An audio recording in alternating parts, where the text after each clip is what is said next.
Hey everybody, Hi everyone, Mr. and Mrs. Traveler here. ElleKosGlam at home. All right everybody, well welcome and we're so glad that you could join us today. This is going to be a huge video, and if you haven't subscribed, please make sure you subscribe to our channel. Hit the notification button, that way you know we upload. We upload every week and we go live on the weekend from fun places, and we also film at home. So thank you so much for watching, and make sure you follow us on our social media handles. I am ElleKosGlam on Instagram, and Mr. Traveler is Mr. Traveler 74, or you can follow us at Mr. Traveler Cruise Lovers on Facebook. Absolutely. So let's chit chat about it today. So this has been, if you can't tell, I got a little glow about me. You do too. This has been the first time in a long time that I have some hope or some glimmer of A smile. something that we could actually return to cruising here in the U.S. Yes, we have waited long enough to do this video, and we decided that we are not going to talk about the negativity. We're on the other side. We're going to keep it positive, and we're going to do our countdown to cruising now. All right, so let's talk about it. So today I had the pleasure of watching a meeting from the Port of Miami Board of Commissioners, where several of the CEOs from the major cruise lines, as well as the union representation from the longshoremen at the Port of Miami. So let's kind of dig into this. I want to kind of recap what they were talking about.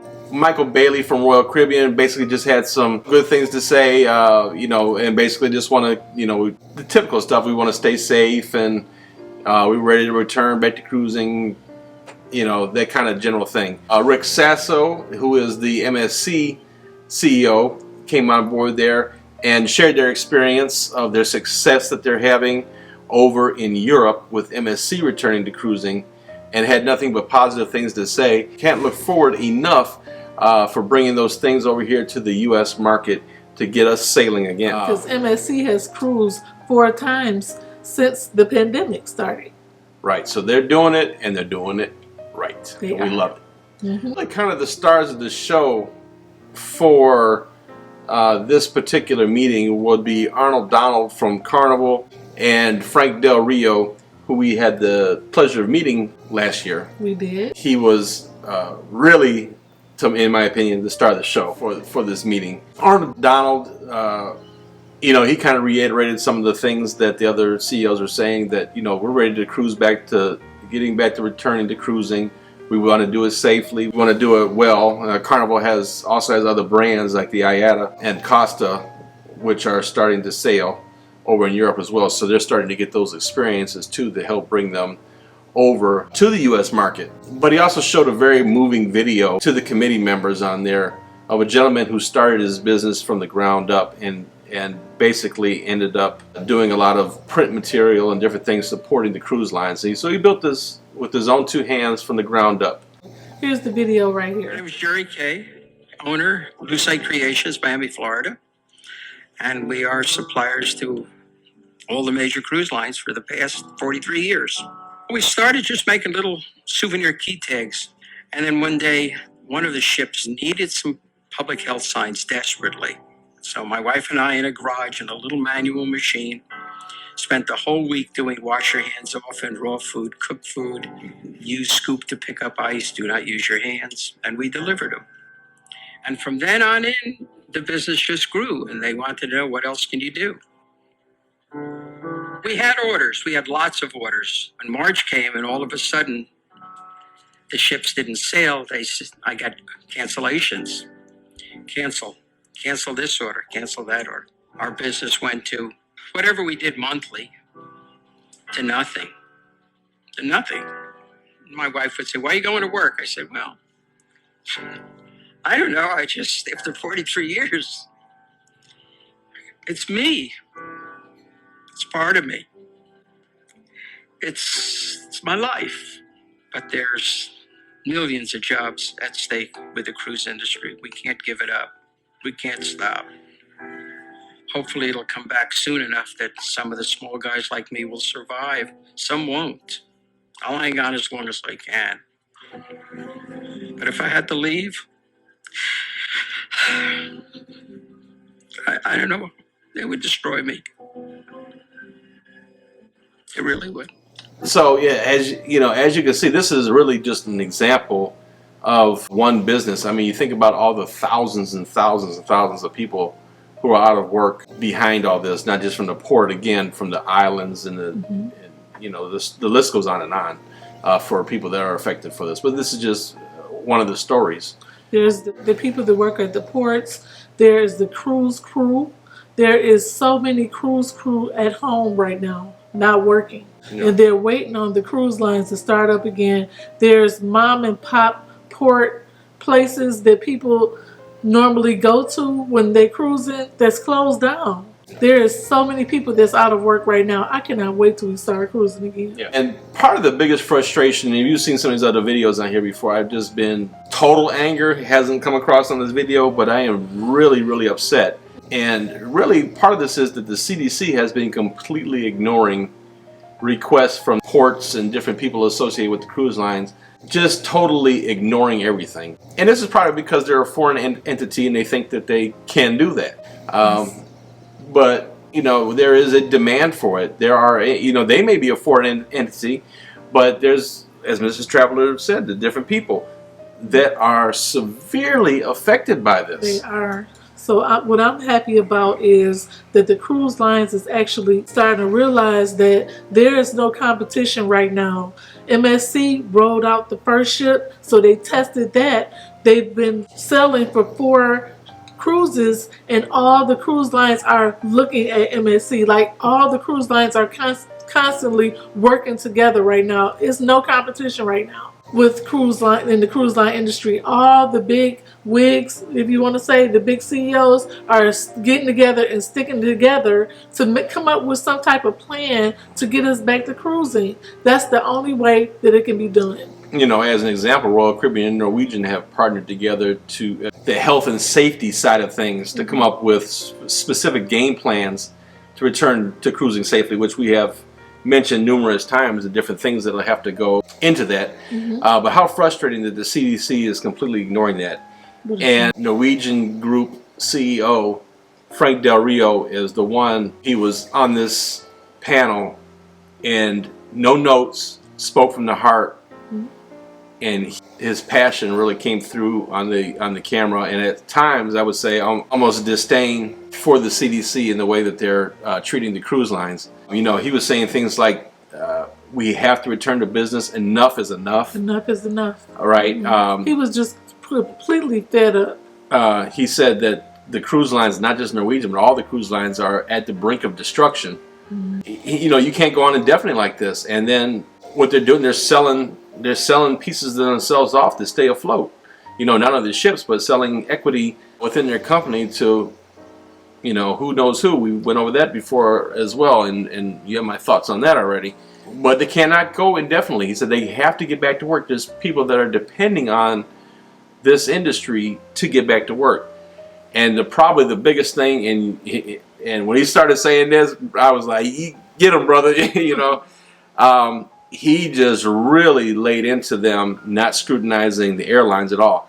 He said, how in the world can you sit there and hold the cruise line to this standard, not talk to us, not do anything, but yet you got the airlines over there and you got people that are 4 inches apart and you don't say a word? And he's absolutely 100% correct. Comment below and let us know how you feel about this whole issue of what's going on. I have to commend Frank on that. He pretty much laid the law down. Yeah. He threw the notes out the window and was like, look, I'm just going to speak from the heart. He said that he was from Miami. He born and raised. His kids born and raised. His grandkids born and raised there. And they are totally dependent on the cruise lines. And I was really, really confident in his words. He was speaking with passion. I'm so glad that he was able to speak about this. I really, really appreciate Frank in this. Not to say that I'm partial to Norwegian, because that is my favorite cruise line, but Frank stood up for all the workers. I am so happy that he did that. Somebody have to stand up for him. It's families that's on the line here. It's workers on the line. It's construction workers and port workers. And we ready to cruise. We're okay with that. But I know they have to be safe, but I'm ready to go back. And then he was in the middle there. He just said, we have been quiet for too long. Too long. So, I love it. I hope the other CEOs get that same energy and that same drive to fight. It's time to fight. It's time to fight. It's time to fight back. And again, guys, before we get all kind of crazy comments, yeah, of course we understand it's a pandemic. Things are happening, but life is starting to turn the corner. We're going back to movie theaters. We're going back to sporting events. We're doing these things. We're getting back to life. Life goes on. We can do this, and we can do it safely. MSC has shown us that we can do this, and we can do this safely. And people are ready to get back to it, ready to get back out there. One thing that has not stopped there at the Port of Miami, they've continued on with the construction. Norwegian, their new terminal, the Pearl, is completed and ready to go. They're working on Carnivals, Disney's, and Virgins still. And that construction is still going on full steam ahead. So that's good for those workers, and it's good for the Port of Miami when the things do return. That stuff, with those infrastructures will be there. And I want to kind of end it with this, and I don't want this to turn political and everything. It seems like everything is being so politicized nowadays. But that's part of the problem that's going on with this. Is we've got a new news stories coming out that some of these numbers have been inflated.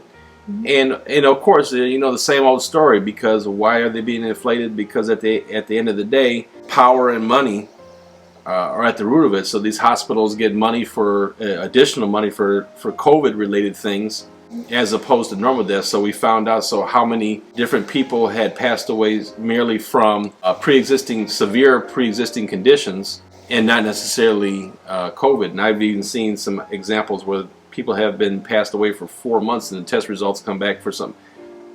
The stories go on and on with this, but that part right there is very frustrating. That we're using these inflated numbers to make decisions, and here's some news footage for you to take a look at. Comment below and let us know what you think about A it. study from medical researchers at UCLA and Stanford universities finds the chances of contracting or dying from COVID-19 are much lower than previously thought. One America's Pearson Sharp explains. A new study from medical scientists at UCLA and Stanford University finds the likelihood of contracting the coronavirus is much, much lower than previously thought. The study, published in late June, says the current probability of becoming infected, going to the hospital, or even death from COVID-19 is, quote, an extremely rare event. The study goes on to say that people are vastly overestimating their chances of getting sick and going to the hospital, especially here in the U.S. As part of the study, doctors reviewed public cases of infection in 100 of the largest counties across the nation. They found that an average person in an average county has a 1 in 3,836 chance of getting infected with the coronavirus, and that's without wearing a mask or doing any social distancing. Even the odds of being hospitalized are vanishingly small, even for someone who's in the at-risk category. For an average person between 50 and 64 years old, the chances of getting the virus and needing hospitalization are 1 in 852,000. And for that same person who's at risk, the chances of dying from coronavirus are 1 in 19.1 million. And those figures were for the last week of May, when deaths from coronavirus were 16 times higher than they were last week. Doctors say they were shocked to find out how low the risk of coronavirus really was. It's worth mentioning that compared to the risk of dying from coronavirus, which again is 1 in 19 million, the risk from dying in a car crash is 1 in 114. These figures come after a revelation from the CDC itself that of all deaths attributed to the coronavirus, just 6% actually died from the virus itself. The other 94% had severe underlying medical conditions. Combined with this latest data, the case for keeping the country locked down falls apart and reveals the risk to the American public appears much lower than so-called experts had claimed. Pearson Sharp, One American News. All right, everybody. So that's it right now. You know, I think you know, and probably you guys too. Many of you were ready to just push past this and push past it, but push past it safely. We get that. Yes. You know, I'm just hopeful. I like the spirit that I see in these guys. Let's fight back. Let's take control of our industry, and let's get on with life. I think life goes on. It's time to move on. We have to be safe. We want to make sure that we do all the protocols we need to do when we go back to cruising. But we are going to go back to cruising. There is a light at the end of this tunnel. Yes. It's got to be, because we have people jobs on the lines. We have people futures on the lines, and some people are totally dependent on the cruise industry. We cruise as a hobby, but we're thinking about the people who need to cruise. Like, this is their lifeline. So this is why we made this video. We hope that we can come back with more. We're going to film tomorrow too. So make sure you stay tuned for our channel. You definitely want to hit the notification button.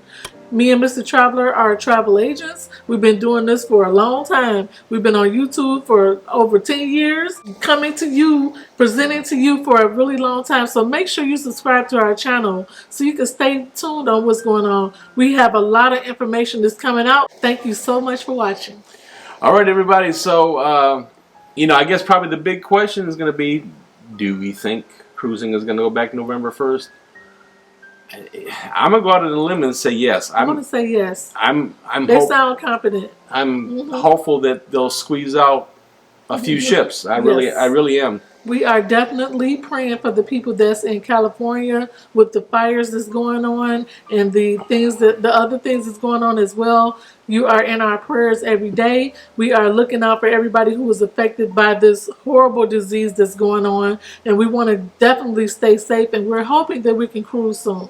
So stay tuned for tomorrow. We'll have another video of cruise news for you. Yep, we'll find out. The CDC's deadline for the no cruise order is fast approaching. It is. And however, the CLIA and the cruise lines have agreed to do their mutual pause of cruising all the way to through October 31st. So right now, November 1st is the date.